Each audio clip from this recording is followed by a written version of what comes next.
పెట్టేసి హుషారుగా బట్టలు వేసుకొని పర్సులో డబ్బులు పెట్టుకొని వస్తే వచ్చారో లేకపోతే లేదు, నేను చక్కగా బార్కు వెళ్ళి మందు కొట్టేసి సినిమాకి వెళ్ళి సినిమా చూసేసి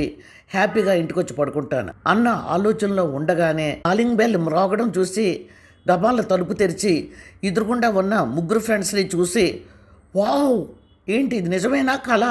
అన్నాడు పల్లికిలిస్తూ. ముగ్గురు లోపలికి వచ్చి గురునాథం 2 చేతులు పట్టుకొని,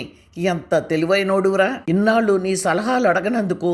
బాధపడుతున్నావు, నువ్వు చెప్పినట్లు ఒకే మాట అన్నావు,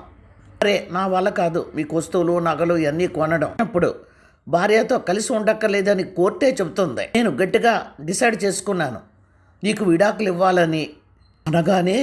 నా భార్య ముఖం చూడాలిరా 2 చేతులు నొక్కుకొని, సారీ అండి ఇప్పుడు మిమ్మల్ని ఏవి కొనమన్నాం, నాకు మీరే కావాలి అని అందే. మా భార్యలు కూడా అలాగే అన్నారు.